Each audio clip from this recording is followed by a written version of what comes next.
Kevin Lee, aka Mr. Kreate Leverage, always creating leverage. Always remember, we spell our Kreate with a K. We do not spell our Kreate with a C. You need to know that just in case someone wants to Google me, they won't be trying to Google Kreate Leverage with a C, and they're trying to Google Kreate Leverage with a K. So that's why I always emphasize that when it comes to marketing and branding, letting people know that it's Kreate Leverage with a K. Feel me? I got you. That we do not spell our Kreate with the C. And this is the Kreate Leverage podcast, where financial literacy meets social issues meets entertainment, and our ultimate goal is to uplift and inspire fallen humanity. Who is fallen humanity? That is people that has fallen from the good graces of civilization by their acts, which is controlled by the way that they think. And that's what we're trying to get people to think, get people to do, is to think. Noble Drew Ali said, if I can get you to think, I can get you to save yourself. Shout out to Noble Drew Ali. That's a word. I love that. Word is bond. Word is bond. We have a special guest today. If you guys do not know her, after this show, you guys will definitely know her. But before that, we would like to give a shout out to our sponsors, Business Besties. Shout out to Promise. Kreate Leverage Studio. Always remember Kreate with a K. Kreate Leverage Clothing. Always remember Kreate with a K. And Kreative Toys. Always remember Kreate with a K. Make sure you guys go out and support our sponsors, because this is content that you guys will appreciate. And I'm Kevin Lee, aka Mr. Kreate Leverage, and my special guest is Promise, the founder and CEO of Business Besties. What's going on? What's going on? How you feeling? We're gonna get into her business life, her activism in the community, and a little bit of her personal life. You know what I mean? You don't mind that, right, Promise? Nah, let's get into it. All right, cool. And I'm really good, thank you. Appreciate it. How you feeling? Excuse me. Before we start, I have to ask you, how is your mental health?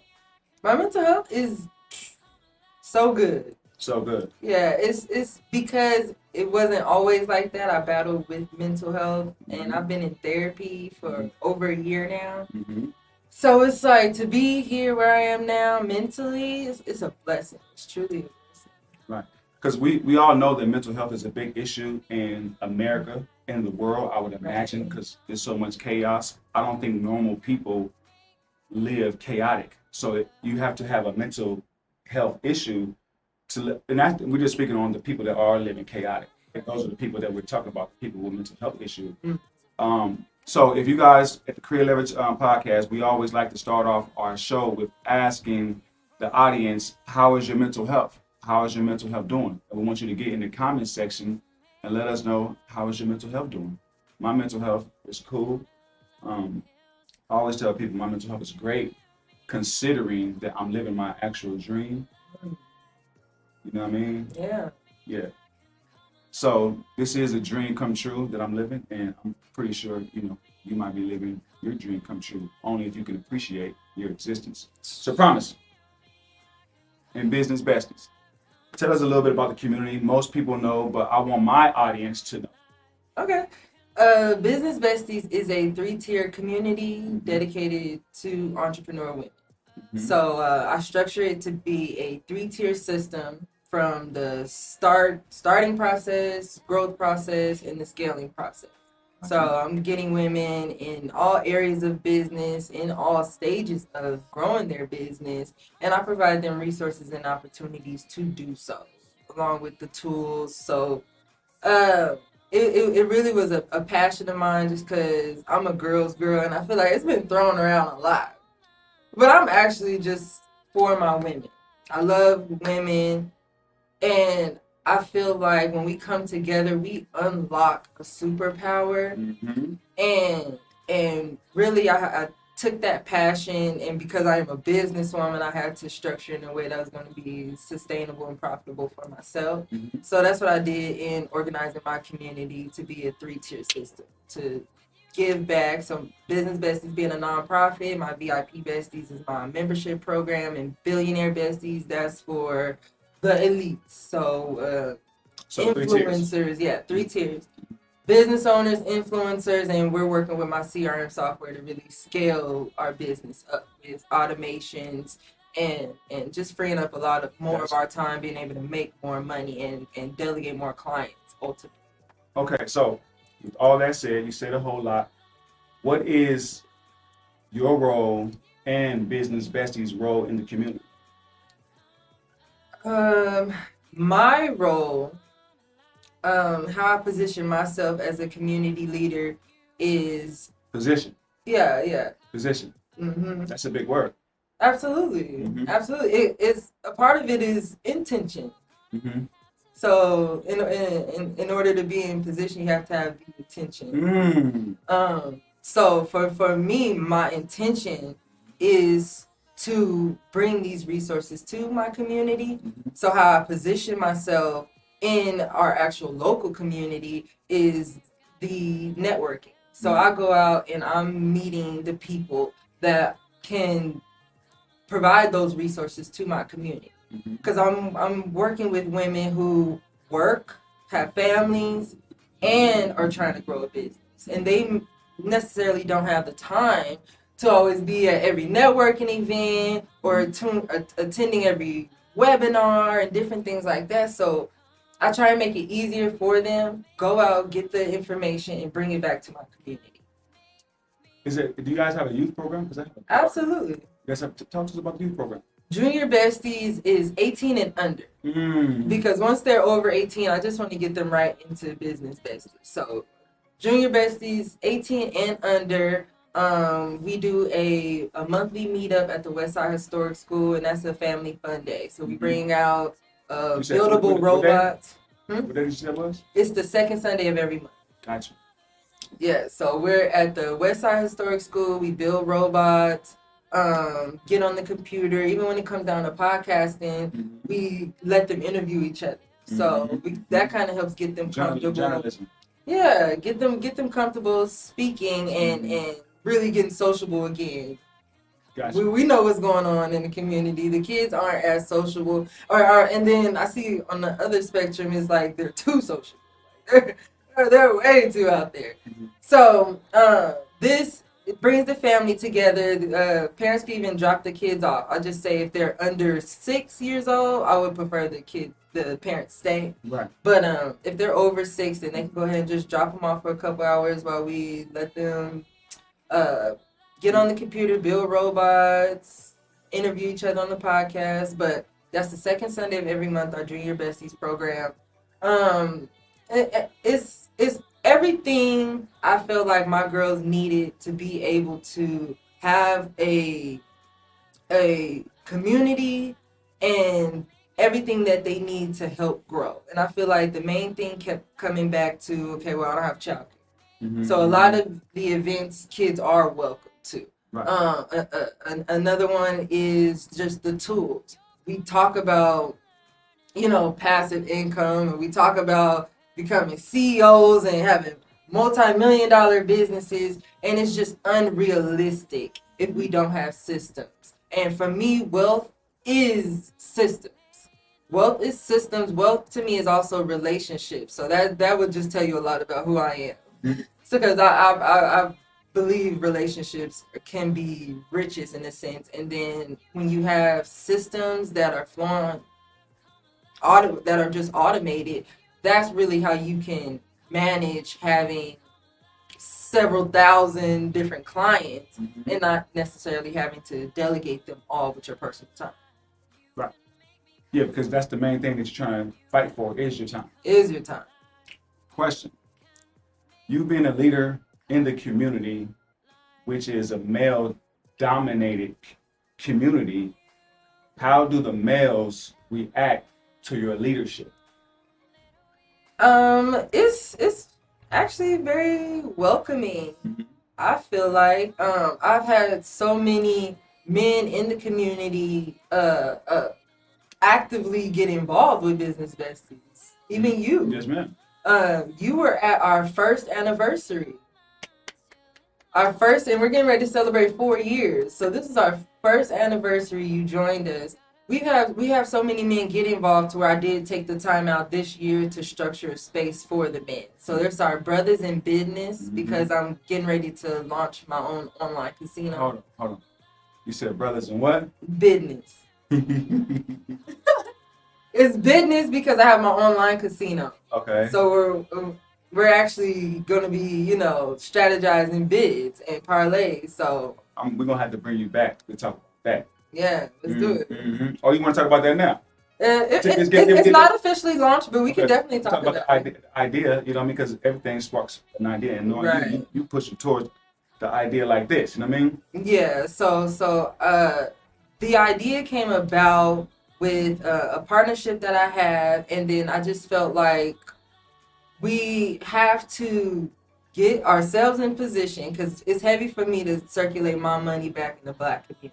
Right. So if I want, as a business owner, I'm thinking, okay, how do I position my brand for that too? I want Black people to come and shop with me, and not everybody is in entrepreneurship. Mm-hmm. So, you know, I started a drop shipping company so they can have products. I have the online casino, and that's just because we're in Vegas. We're pouring out millions of dollars into the casinos, mm-hmm. and they aren't owned by the people here in the city. So all the money we pour in is going out of our community. Right. So not only just the Black community, but the community here in Las Vegas. So that was really my thought process behind it, and really wanted to get involved. And to create an online casino so everyone can wheel and deal with you instead of with the big willies and one day build big willies. You might as well. But then also with that my plan is to give out a strategy to where we can actually win these parlays. Mm-hmm. So we're pulling together statistics from several different fantasy leagues, mm-hmm. and we can go based off mm-hmm. of that to have a really great guess on how this game is going to happen. And with the games, there's also slot machines. There's all of that, which that's just, it's a computer system, just how it is in the casino. So it's just playing the game. That's some fly shit right there. Yeah, I think it's dope. I think it's hella dope. You know what I mean? I want to be a part of it. I want to be one of the first investors into it. You know what I mean? Let's go. True story. Because I can see it. Because you got to start somewhere. Yeah. You know what I mean? And yeah. So, with that being said, powerful Black woman that aim to aspire right. Black women, and all women. Yeah. You know what I mean? All women, you know, Black women, and keep the community thriving. Absolutely. That's a beautiful thing. We need leaders like that, and we need women, Black women, to be like that, because I have a daughter, right? And I want her to be amongst the elite Black women that stand firm and stand tall and respect herself and have a respectable brand / name in the world, yeah. Let alone just her community. So a little bit off topic, we know that we are in Las Vegas and all of that succumb. How is dating life for Promise of Business Besties, the founder and CEO of Business Besties? For me, it's interesting.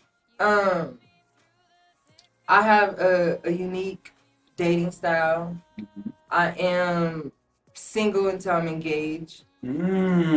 So not necessarily, you know, we don't have to be married, but I'm not committing into a situation that isn't promising me that commitment. Mm-hmm. So I know that's, you know, it's kind of just rare. I mean, not a lot of people are living like that. Right. But for me, it's deeper because I'm not financially dependent on a man, into where the need would be so strong in that way. I want to say that's what would separate me from the average woman. It's some form of dependency, to where it's like I need him to want me or choose me. I don't necessarily have that. I have a strong connection to God. So it's like I do have a man in my life who I love so much, mm-hmm. and he loves me so much, to where it has to. That's God. Right. Gotcha. Right. So it's just like until a situation would present itself to where I feel safe enough to submit to the leadership of a man who I have witnessed take leadership from the Most High, then yeah, I really just love my peace, and I just like to just do my thing. Shout out to having peace. Shout out to peace. It's very expensive, so just to think somebody would come into your space and either would want to control or take away that peace, it's a non-negotiable for me. And let's be friends. We could be great friends. We don't. It doesn't have to jump right into no big old thing of being in a relationship. I think we take companionship to and force a relationship or union out of that, because really we either don't want to be alone. And you end up realizing, dang, we probably would have been bestest friends. Type shit. Right. What's Promise's favorite food? Food? That's so hard. Right. I'm greedy. Real, huh? I'm greedy. I'm so greedy. If you want to bribe me, all you gotta do is mention food. I promise you coming, there's gonna be food there. Send me the address. Word up. So I could just think of like the tops that come to mind. Right now, I've been like crazy obsessed with the lamb chops and curry chicken from Passion. It's a Caribbean lounge here in Vegas, but for me, them and Poppy Steak have had the best lamb chops, and I get lamb chops everywhere. So that's been on me. That's been my obsession lately. And then the lamb chops and curry chicken specifically. And then from there it's gonna go to some corn asada tacos, even the corn asada fries. Then some gumbo from Oyster Bar. I'm giving y'all all my list spots. Everybody gonna know where to take me, huh? Hey, tap in. And bribe you to tap in. Let me get all I gotta do is take her to Oyster Bar and do. And will. Somebody will. Don't be surprised if somebody hitting your DM right now as we speak. You know what I mean? We're going live too. All right. So what is your ideal husband? Because that's what you are waiting for, correct? I can't say I'm waiting, but what I'm being observant of in qualities that I would want in my husband, one, his submission to God. If I'm submitting to him, and I would have to be in a space where I can submit 100% to that man. And I have to trust in his leadership, and I would want his leadership to come from the Most High. So that's first and foremost. If he's not portraying those characters, that personality trait, it wouldn't happen. From there, it's, can our ambitions match? I can't be more ambitious than my husband, because I can see that being conflict. If I'm out networking all the time, or why you gotta do that? Why you gotta go to that event? I would want him to understand. Okay, yeah, this is her. This is when she get in that mode. This is when she's working. I cannot compromise. Hell yeah. I'm not going to compromise my work and my passion, because this is in alignment with my purpose. There is no compromise. So he would just have to be understanding to that, and I would hope he would be just as ambitious to fully get the understanding. So that would be next. He has his own ambitions going on for himself, and not really looking to control me in my endeavors. From there, just being a childlike spirit, having childlike spirit. Yeah. I feel like these are the top 3 qualities, and I really didn't think about it or like categorize them until now.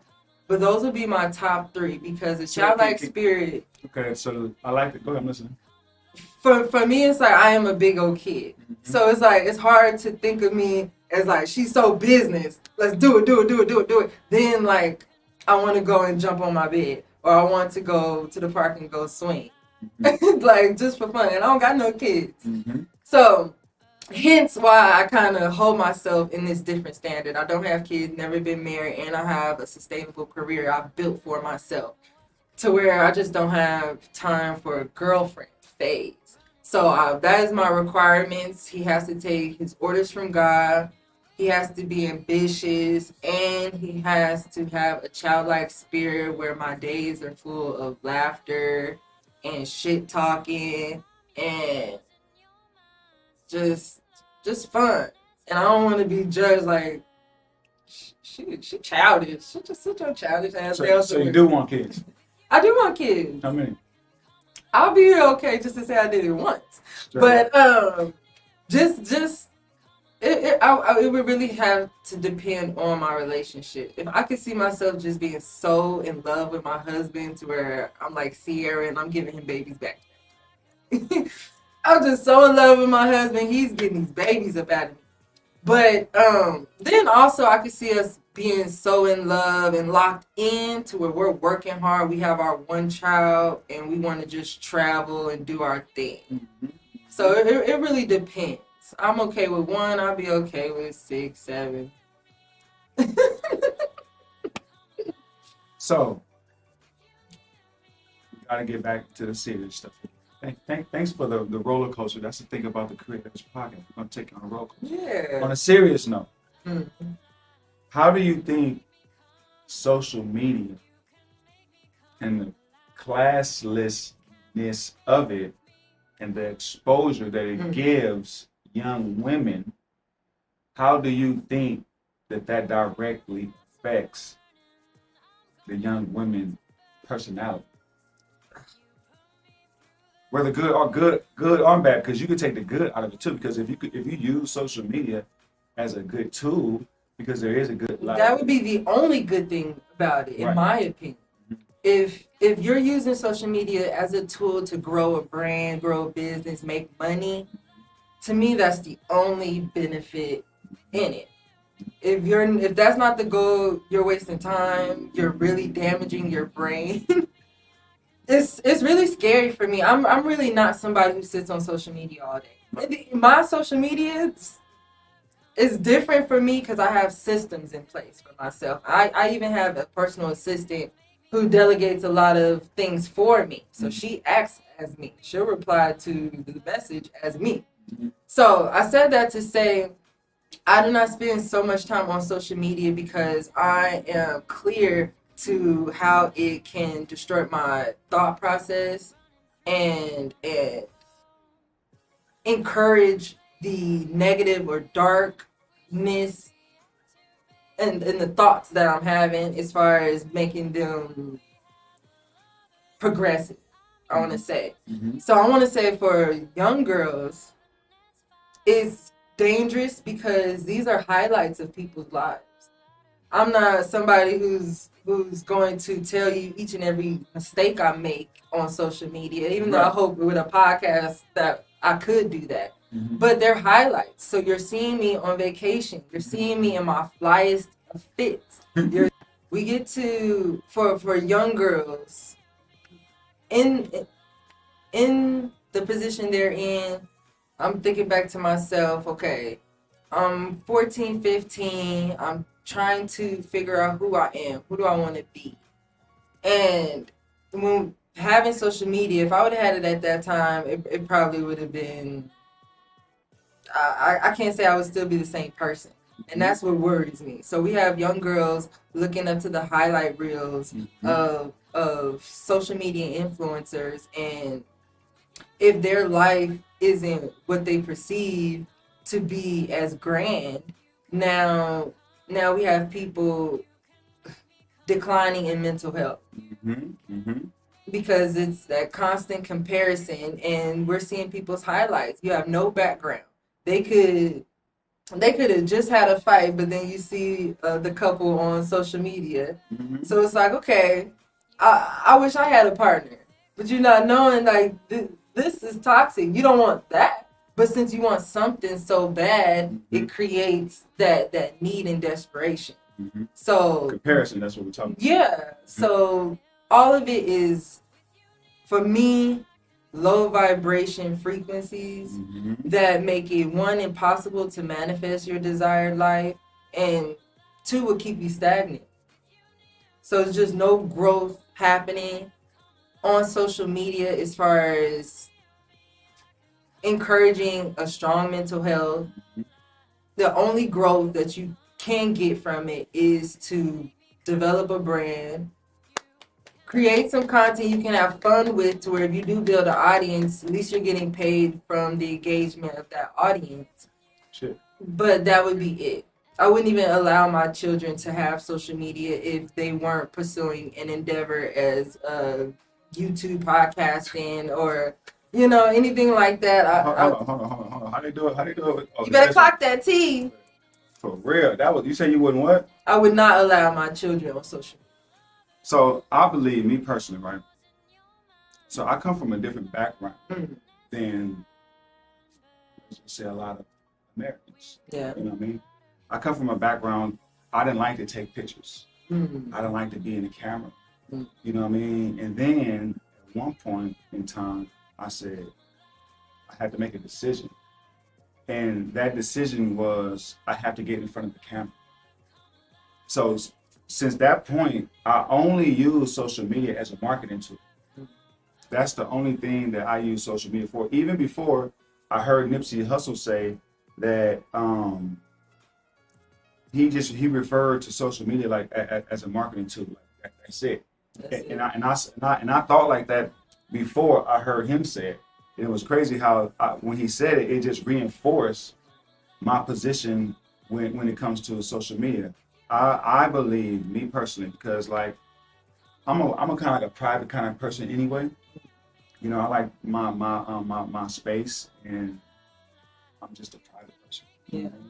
So I don't really put too much of my private life on social media because I look at social media as a marketing tool, point blank. And I understand how social media can make people be illusional and delusional. And I think that social media, and that's only if those people allow that. Right. You know, because social media can also be a way to get information, such as like Google, or like getting out of a book. You can type in certain things, and then that's what the hashtags are for. And then a whole bunch of good information will pop up off of social media. But that's only for the people that are willing to look for social media for that specific information. It's like YouTube. You know what I mean? I go to YouTube. YouTube is my universe. You know how much I learn from YouTube? Yeah. And that's part of social media. Most of the stuff that at one point in time people was charging me for, I learned from YouTube, which is social media. So and like I say, like social media and how it shapes young people, it could be a good thing and it could be a bad thing. And I like the fact and the point that you made when you said that you wouldn't even allow your kids to have a social media unless they were building a brand.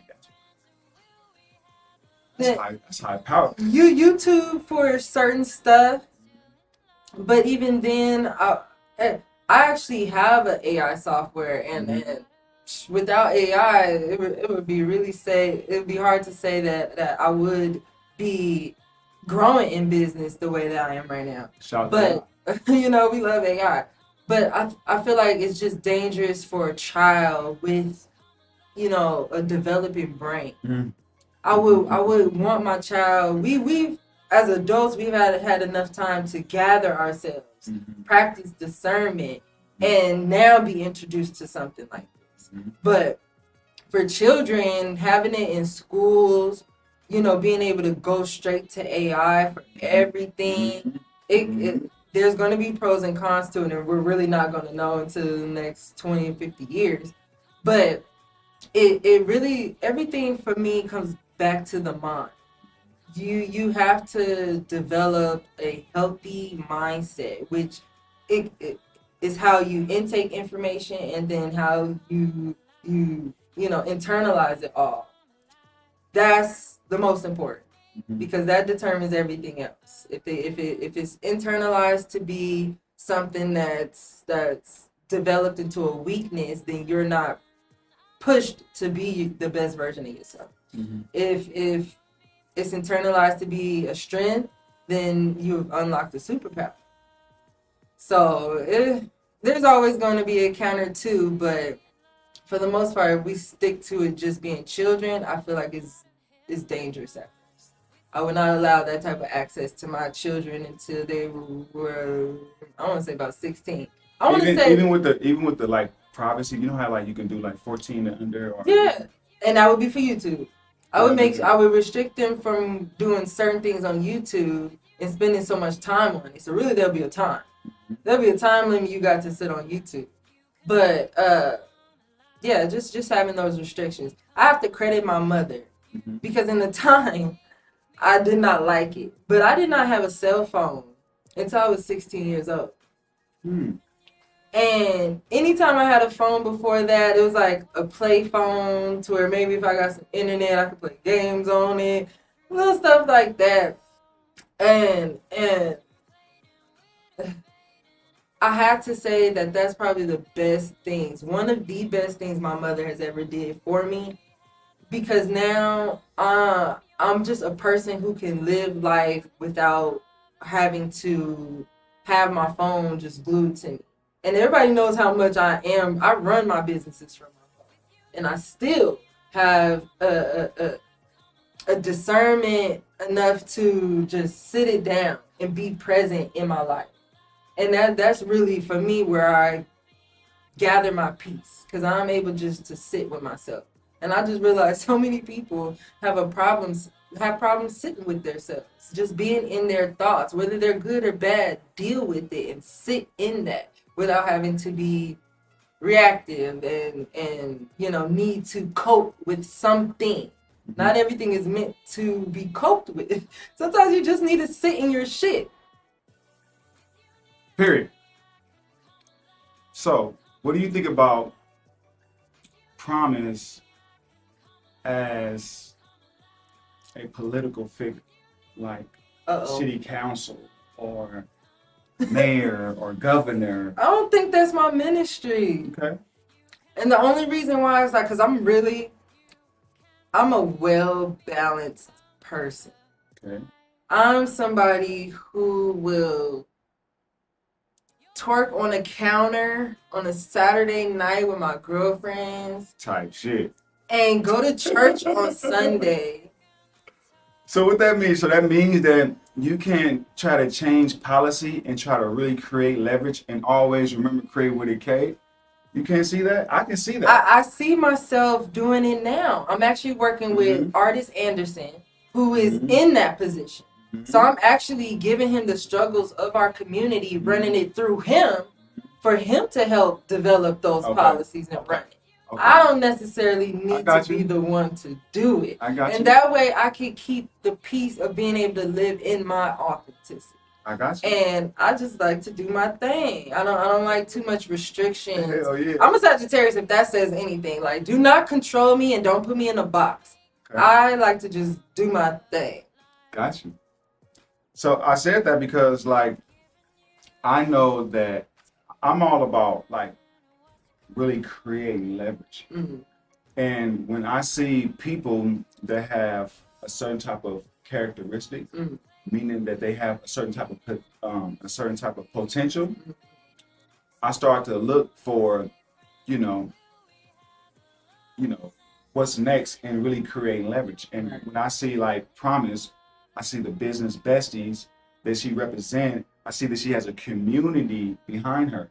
When you have a community behind you, you can change policy and really create leverage. And always remember create with a K.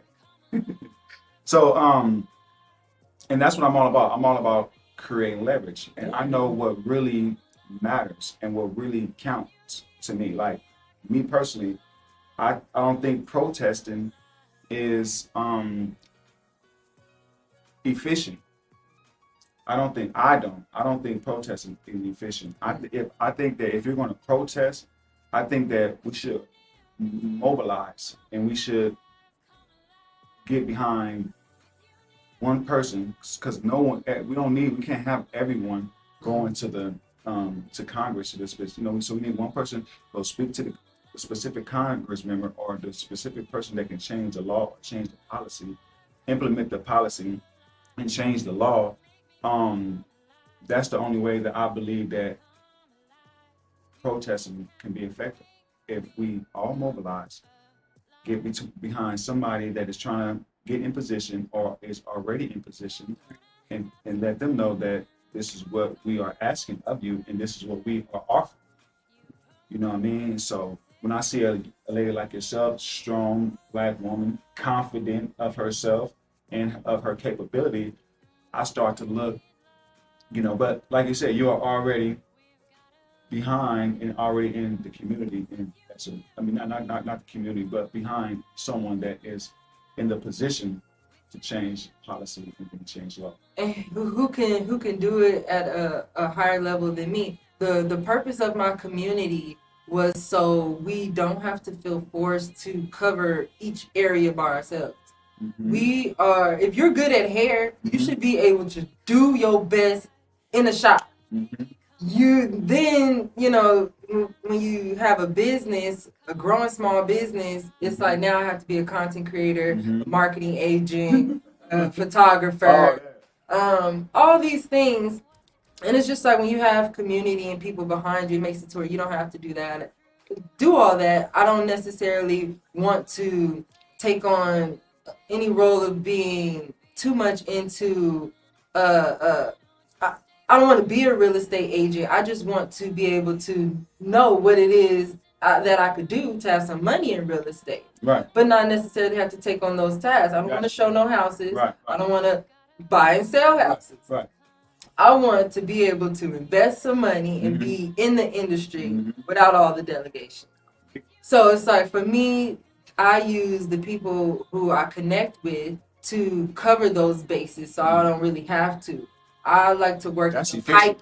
That's efficient.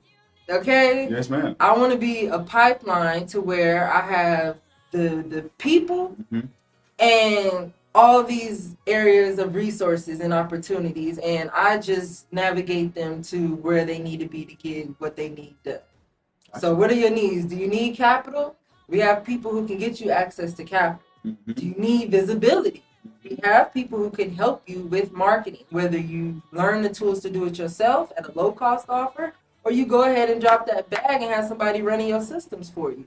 But yeah, I do agree with what you said. I don't think protesting is effective with creating change, and it's just because the energy behind it is not necessarily coming with positivity. If like you said, we have one person who we can all back, who we support, has our best intentions at heart, and can effectively communicate what we need to get across, that's so much louder than us all having picket fence outside. Like, this my pussy, not yours. Like, shit. The government don't give a damn about that. It's not going to spread the message as much as that one person who's strong enough and can articulate the message. Yes. You have to think, right? At every protest, or like when protests be happening, it be like so many people, especially like when it's like a real strong issue, social issue. It be a lot of people that have the internet behind them to get more people. You know what I mean? So just think about if we look, be quiet. You know what I mean? This is what we're gonna do. We have to pick one person. Yeah. We have to. You know what I mean? And who? And this is the mission. This is what he is supposed to do specifically. And I see it in our community specifically. It's like there's a crab in a barrel mindset that's so embedded in our people to where it's like you can't have just one leader.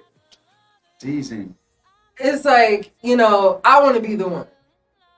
You're doing it, so I'm going to do the same thing you're doing, but over here and do it my way. Dang. But it's like, if we came together, we can make something so much bigger. But everybody wants to be a chief. We don't have enough Indians. And that I see in the Black community more than anything. I feel like that's really the death of our people. We'll see somebody, they got a car you want, they got the watch you want, they got the girl you want. But instead of you being happy for that person, understanding that if they did it, you can, because you have the same 24 hours. We have people that are easily just knock you down. I'm going to knock you down because I can't get you where I really want to get you because I don't got it. Okay, that's cool. I agree. However, I have to give credit to our people that is not like that. I have to shed light and give them, because it's always it's always the fact. It's not even a hypocrisy at all, because it is a fact. It's always the fact that we knock each other down, and this and that. How hold on, yeah. The majority, and most of that is.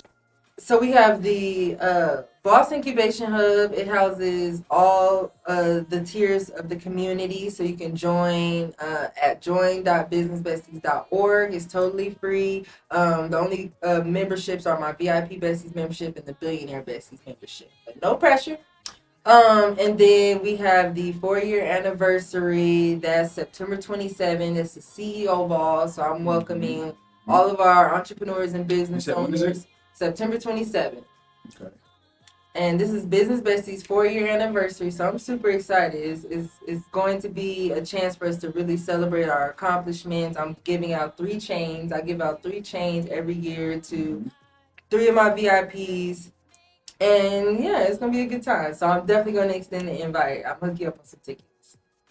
Church. So, in closing, make sure you guys like, share, and subscribe. Make sure you guys follow Promise, the CEO and founder of Business Besties. I will definitely put the link in the bio. Make sure that you guys go support our sponsors. Kreate Leverage Clothing, that's Kreate with the K. Kreative Toys, Kreate with the K. And if you guys need to rent, book a 360 photo booth, you can go to kl360.com. I want you guys to go, make sure that you guys go support Promise, because she's doing some lovely things, and we need for her to keep on flourishing and being an example to women as a whole. And definitely will do. Appreciate you for having me. I want to pour some energy into you, because it's you, what you're doing, that helps shine light to people like me. And that extra encouragement, that means so much. So thank you for all that you do, creating this space. This is amazing. And this is the Kreate Leverage podcast, where financial literacy meets social issues meets entertainment, and our ultimate goal is to uplift and inspire humanity. Peace. I know I'm fine, but the money makes me handsomer. Walk around smelling like a come up in the answer for her problems, but I'm not him, I don't mind it though. You don't like me how you think you do, I like it though. I know I'm fine, but the money makes me handsomer. Walk around smelling like a come up in the answer for her problems, but I'm not him, I don't mind it though. You don't like me how you think you do, I like it though. I know I'm fine, but the money makes me handsomer. Walk around